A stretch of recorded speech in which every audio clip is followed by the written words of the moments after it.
And welcome back. Here we are, another weekend that took place, and we had a lot of exciting performances and a few number ones, a total of about 12 number one performances that we'll review here today. And we also got some shakeups within the team title picture. But I just want to remind everyone it is still early April. We should not be panicking off anyone's ranking. The rankings are very cute right now. They're reflective of what we've seen right now. There are still a lot of big time performers that have not performed in their primary events. And if they have, it's only the beginning. We have really a whole nother month of the regular season to go.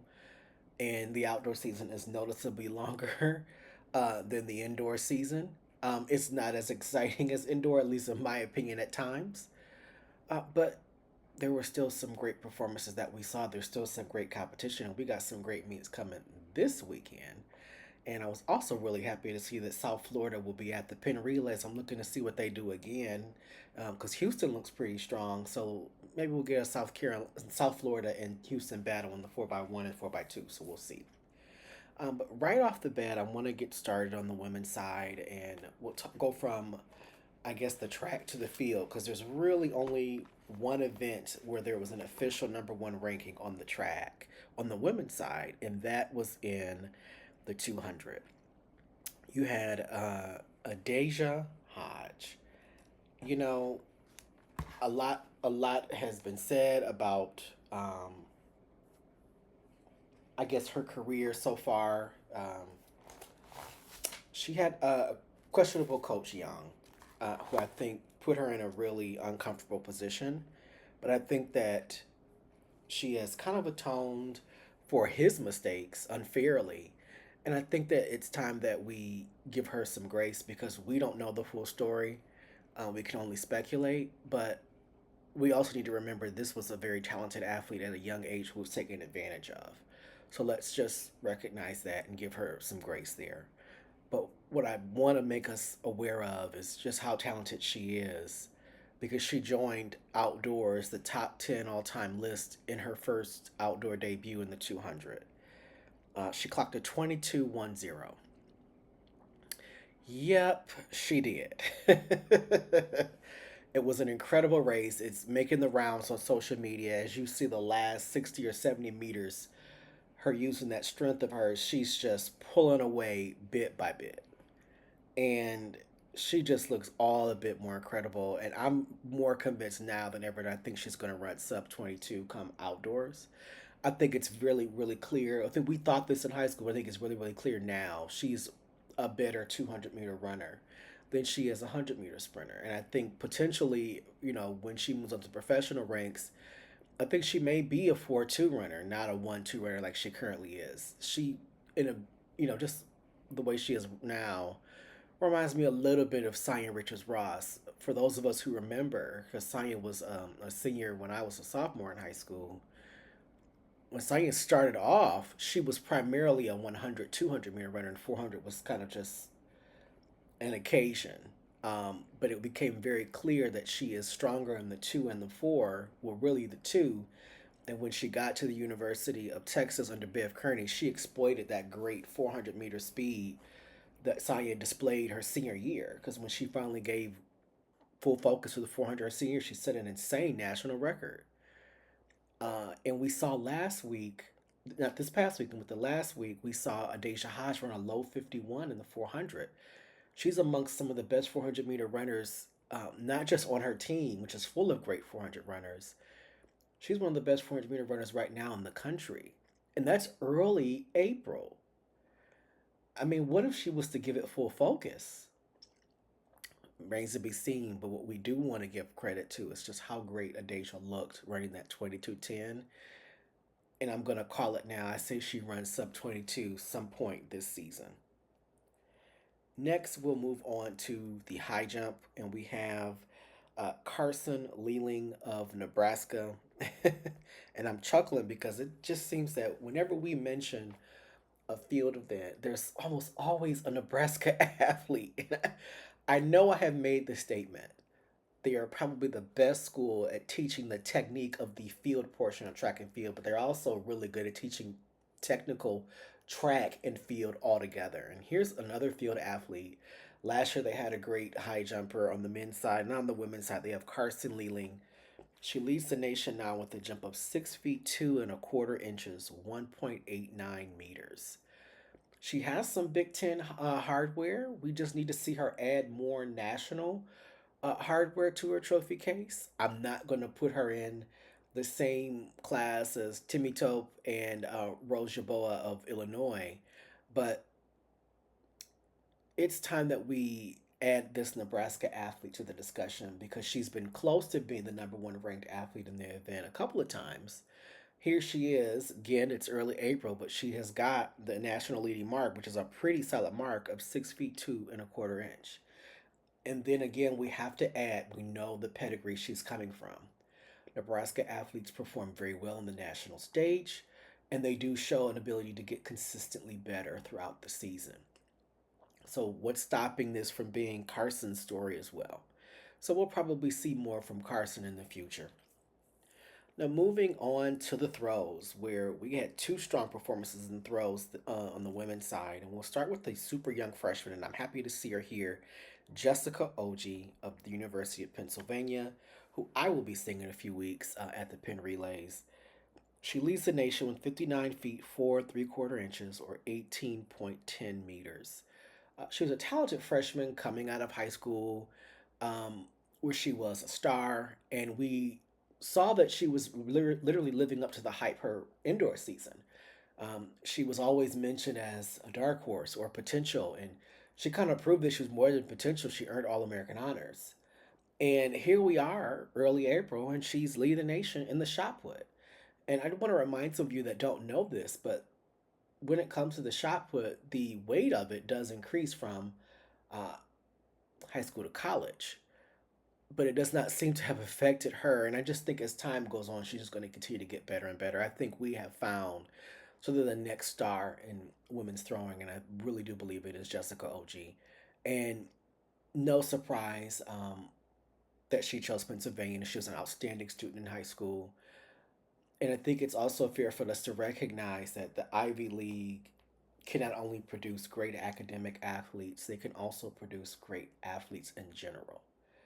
I think we tend to do a little bit of ignorance when we are reviewing the incredible performances of the Ivy League athletes. Like, oh, look here, they finally got. No, no, no. Especially the past couple years, and even on this channel, it's been quite clear that they have absolutely no problem really competing on a high level. I want to remind everyone the Olympic gold medalist in 200 meters, Gabby Thomas, is a Harvard alum. There you go. And I don't think she'll be the only one winning Olympic gold in the future. Now, moving on to the next throwing event, we have Evelyn Bliss of Bucknell. And Evelyn has kind of been a name I don't want to say waiting to mention, but I've just kind of been curious to see how is her career going to go.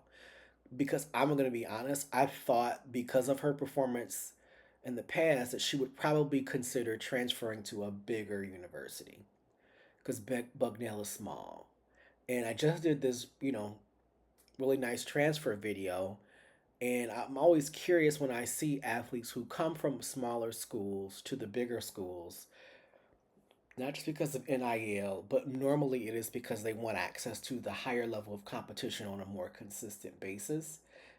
And it also sometimes it's the facilities, but she is working out very well with Bucknell. She leads the nation out on the javelin, 201 feet 3 inches, or 61.34 meters. That is an incredible throw. She is doing pretty well early, and I'm not going to say she's a dark horse or we're expecting for her to win the national title. She is a name that we need to respect. Um, I'm curious to see what she looks like when she competes against more of the Big Ten athletes because we're seeing Big Ten and SEC really strong in the throws, and I think that's going to continue. I hope to see more of Evelyn Bliss this season. She may sit here for a while as the leader. The javelin throwers are out doing well. So I think more so on the men's side than the women. But we should be expecting more from Evelyn later this season. And the last event on the women's side we're going to talk about is in the heptathlon.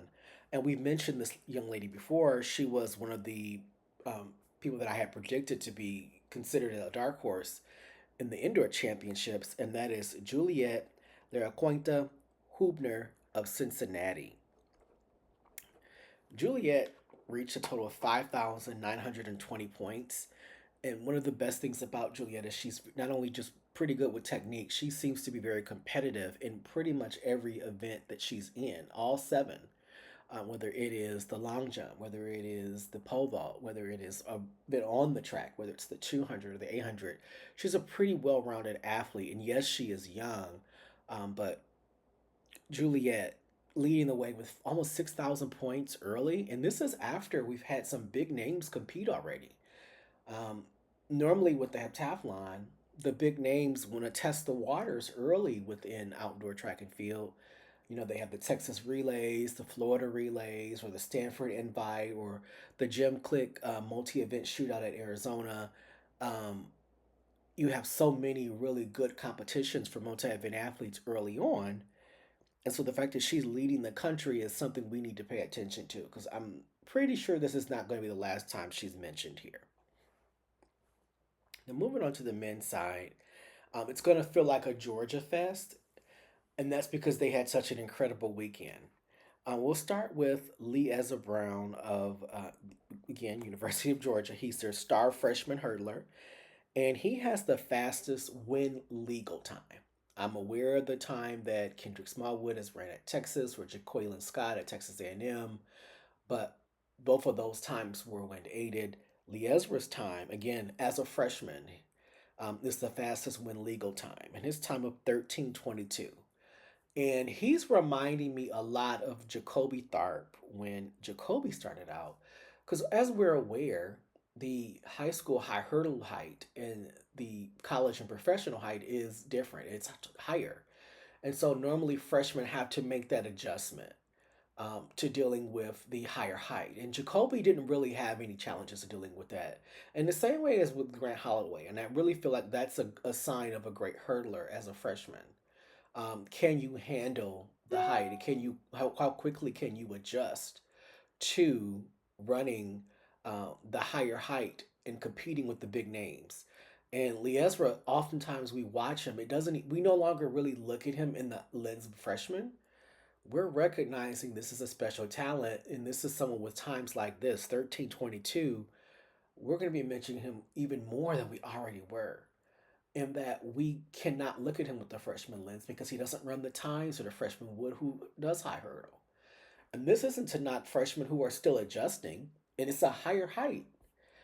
But we need to give credit where credit is due. The fact that he's already running well at this height, this young, is a sign of a great future.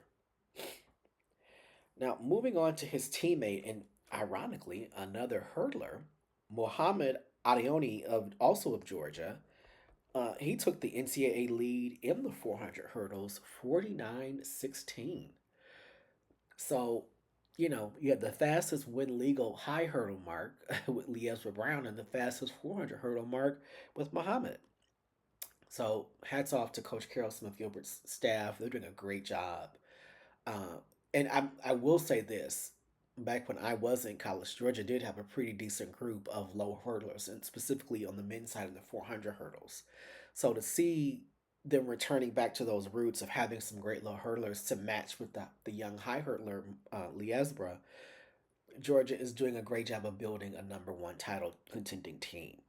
49:16 is a really strong time in April, especially since he debuted his outdoor season running a 49.5 against a Pennsylvania athlete, and they both kind of ran the exact same time. So he's been near the top pretty much all outdoor season. But this past weekend at the Spec Towns Invitational on their home track at the University of Georgia, he took the NCAA lead, 49:16. And you're seeing a picture of him being the SEC Runner of the Week. That was before this time. So likely he may be considered the SEC Runner of the Week or could be his teammate. But he's having a really good season so far, and he's also a part of their really good 4x4, which we'll talk about next. Georgia's 4x4 clocked 3:01:15, and that's strong early. It surpasses LSU's number 1 mark. In the 4x4 in the SEC is going to be exciting because it's Georgia, LSU, Florida, Texas A&M, and South Carolina, of course. Are we forgetting them? And then Tennessee is developing a pretty good group. So I love the 4x4, and I think that in the SEC there's nothing like it. And for Georgia to put up a time like this, which would include um, a 43 split. Yes, you heard it here.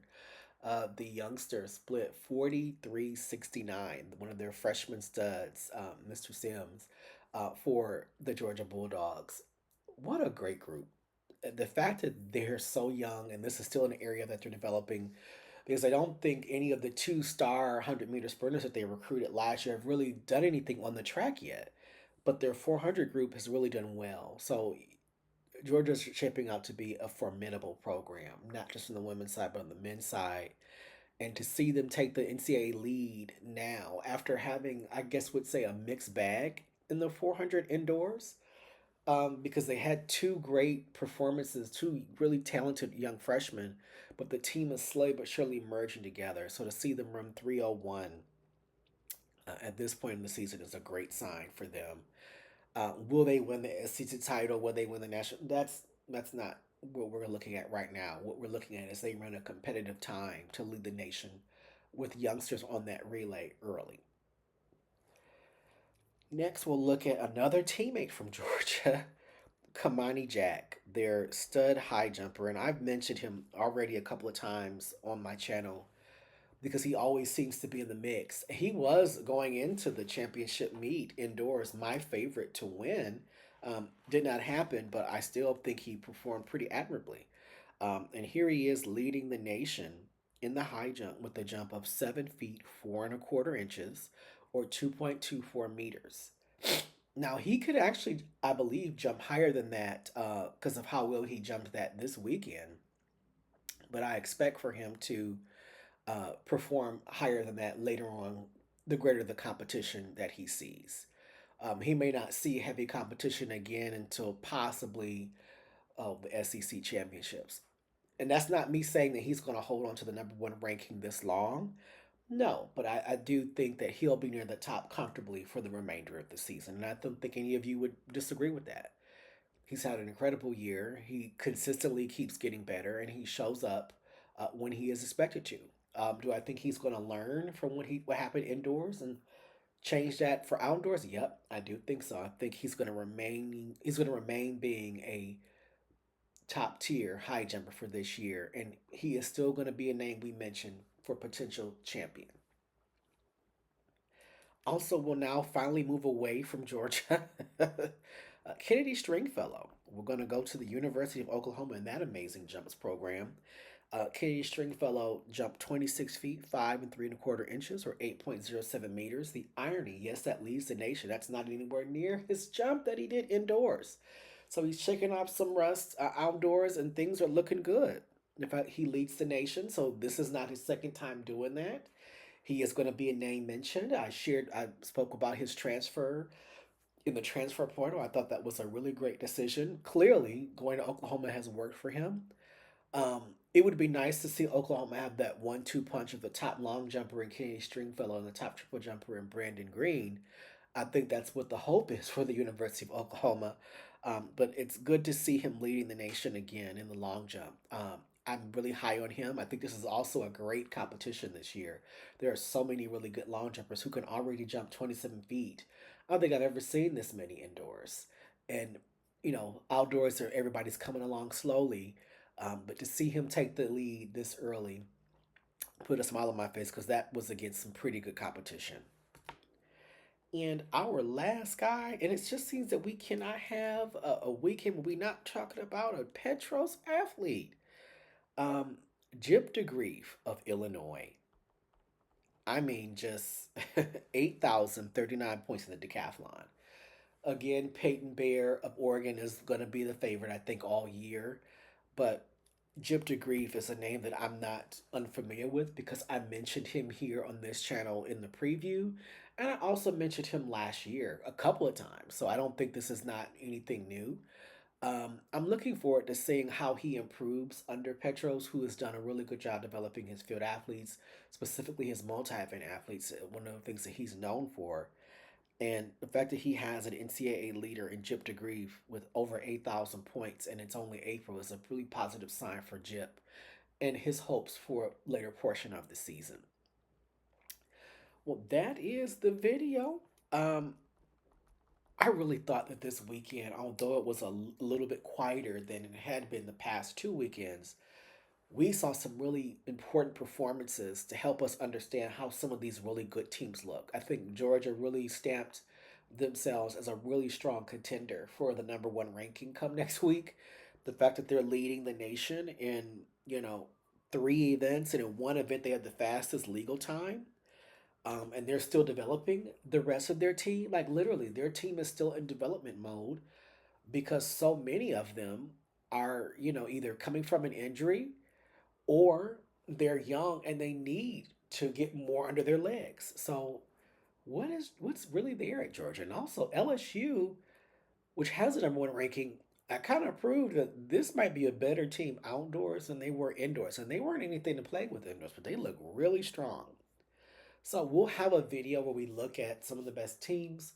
We're also going to have a video where we look at who's the best at certain events, just to see how they developed. And we're not going to put it all in one event, one video. I may do, okay, let's look at a video of all the really great programs that hurdle, and let's talk about how they developed so many athletes. So that's something to look forward to. So as always, thank you so much for listening to me. Please like, share, comment. As you see, I will comment back and subscribe. Thank you again, and I'll look forward to talking with you guys later in the week.